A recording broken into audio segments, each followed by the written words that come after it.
Hello and welcome to another installment of Coach's Corner.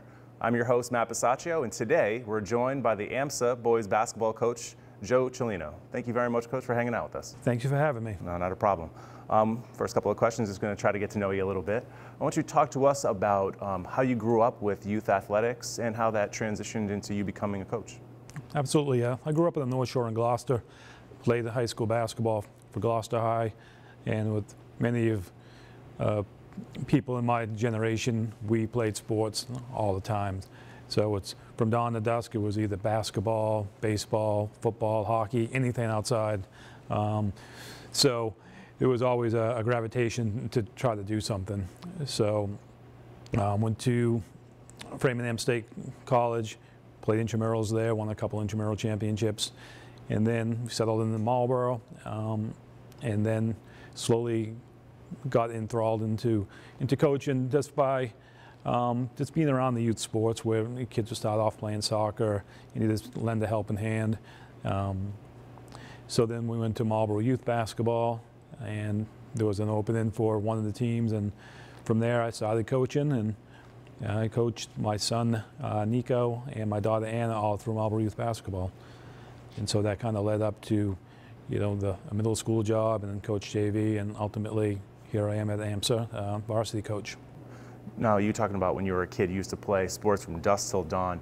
Do you see a push away from that with kids nowadays? Absolutely. You couldn't get a spot at many hoop courts during the summer. You get there at 9 in the morning, you sometimes have to wait an hour to play a game. It's a lot different now. These courts are empty. You may see people skateboarding on them versus playing basketball or whatever. Same thing with the baseball fields. There was always people playing baseball or doing stuff. So probably something to do with social media, electronics, and all the video games you have access to now. Do you see like a difference in the attitude with kids while they're playing the competitive sports? So we've noticed that there's less kids that are out there actually playing sports, but when they actually are, do you see a difference in the attitude between how you were growing up with kids and how they were competitive and how maybe kids are today in regards to being a competitor? A little bit, I would say. I mean, I think the society that we've kind of gotten into now where, you know, everyone gets a trophy type of thing. You go to some of these AU tournaments and they're giving trophies out to the 4th, 5th place teams. And, you know, I don't necessarily think that's right, but it's good to acknowledge teams for doing good things.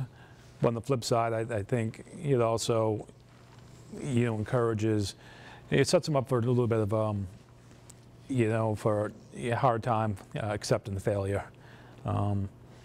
You know, when I played, you know, you could play a whole game, and then the next game you wouldn't play a minute. And we accepted it. We knew what we had to do. We knew what we did wrong. And sometimes these kids, you know, in this day and age, don't accept it as easily. Now, you as a coach, what would you say would best describe your style? My style? I'm pretty laid back. I let the kids, you know, dictate, for the most part, how the game is going to be played. What I've done is I've taken the strengths of my team, not necessarily the way I played or how I think we could play, but you know, the kids all have different strengths, and I try to build around their strengths. And I'm definitely open to suggestions because I can get pretty stubborn in some of the plays I like to run and some of the things I like to do. And you know, the kids give me input of, Coach, that's a horrible play, it's not working. And you know, I appreciate that. So it's an open dialogue with that, and you know, I think we have a mutual respect for each other, and that's why we're pretty successful. Now, you were talking about your son, Nico, before, and your other daughter, I forgot her name. Her name's Anna. Anna. Now, do they play multiple sports as well? Yes, Nico plays golf, competitively year-round, and Anna plays volleyball, and she also plays lacrosse. So she plays 3 sports. Do you find it more difficult to coach your children as opposed to somebody else's child? I do, in a sense, just because I prefer not. You tend to think that you're giving your child preferential treatment, and a lot of times that isn't the case. I'll go over the top to make an example of my son to show that I'm not biased towards him. Yeah. Does that stand true for your daughter as well, and how you coach her as opposed to the other girls on the team? Absolutely. Yeah. What about the difference between coaching boys and coaching girls? Is there a preference? Is there one gender that kind of takes to your coaching style a little bit better than the other? I basically use the same game plan for girls. When I originally coached, I was coaching the boys, and I spoke to one of the guys in Marlboro youth basketball. For years, he's been coaching girls, and I said to him, I go, "Get any advice?" He goes, "Pretend they're boys." So it was great advice because, I mean, obviously I toned it down a touch with how I try to motivate the girls. The boys can probably take it a little bit more, but the general gist is to treat them like a boy. And the girls have took well to that. I think we won 1 title, and then we were in the championship game 3 times. So we made states all 5 years, which was pretty impressive. Steering towards your team in this season, there was a point in mid-January after a loss to Assabet, your team dropped to, I think it was like 3-6 at that point. Since then, you're 8-2. What has led to your team's improved play over the second half of the season? Yeah, the team has definitely gelled. They're working more together as a team.